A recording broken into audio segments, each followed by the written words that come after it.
नमस्कार।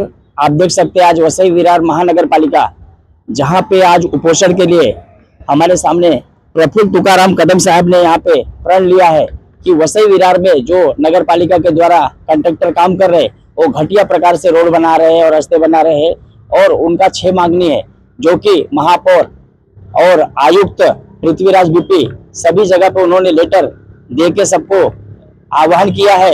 फिर भी उनका नहीं सुने जाने के बाद उन्होंने आज तय किया है कि हम आमरण उपोषण करेंगे। तो आज नगर पालिका के सामने उन्होंने आमरण उपोषण चालू किया है। हम आज जानना चाहेंगे प्रफुल्ल जी से। प्रफुल्ल सर नमस्ते। नमस्कार सर क्या प्रॉब्लम है सर, आपने यहाँ पे आज उपोषण का चालू किया है?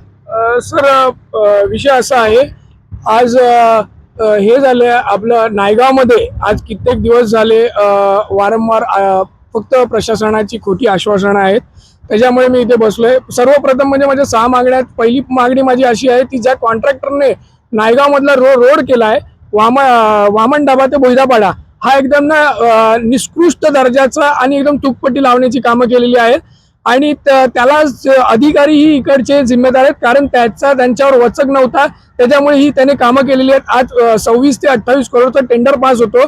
हा महापालिकेच्या खिशात फुकटचा पैसा नाही आहे, ही काय लॉटरी लागलेली नाही, ही नायगावच्या जनतेने टॅक्स भरलेला आहे, डेव्हलपमेंट कर भरलेला आहे, त्याचे हा पैसा आहे। आणि आज आम्ही वारंवार यांना पत्रव्यवहार करून सुद्धा हे आम्हाला कुठल्याही गोष्टीचा रिस्पॉन्स देत नाहीये। आज करू उद्या करू, बस संयुक्त बैठक झाली होती आमची सभागृहामध्ये, उपमहापौरांनी स्वतःहून शब्द दिला होता 1-1.5 महिन्यापूर्वी मी 10 दिवसामध्ये रोडचं काम चालू करतो, हा विषय संपून टाकतो, पण तो रोड काही झाला नाही, फक्त खोटी आश्वासनं।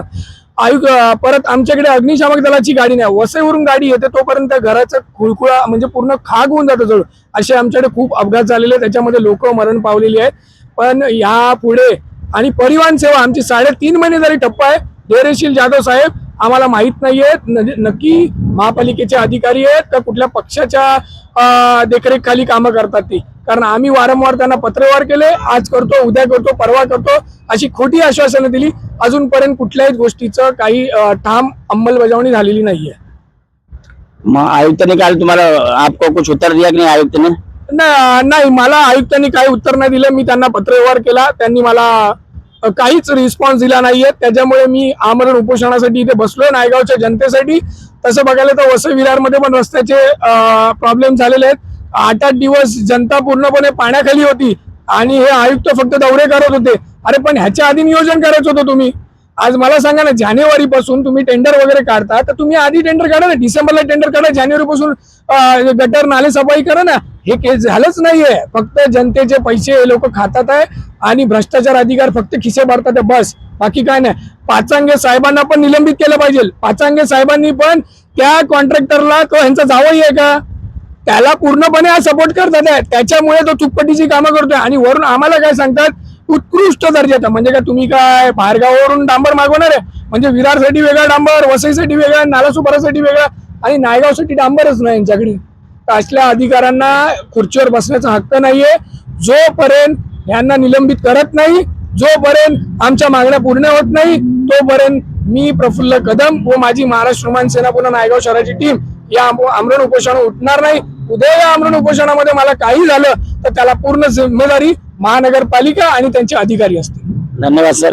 आप देख सकते हैं उनका जो भी कहना है, जो भी मांग है वसई विरार के लोगों के लिए है। उनका ऐसा कहना है कि आज भी अग्निशमन का जो भी गाड़ी है वो वसई से जाता है तो वहां पे पहुंचते तक नाई गांव में घटना घट जाता है। उन्होंने ऐसा जिम्मेदार ठहराया नगर पालिका को, और रोड जो बना है सब रोड वहां का खराब हो गया है। और महानगर पालिका के बसेस की सेवा के लिए उन्होंने मांगनी किया है कि हमारा जब तक मांगनी पूरा नहीं होगा तब तक हम यहाँ से उठेंगे नहीं।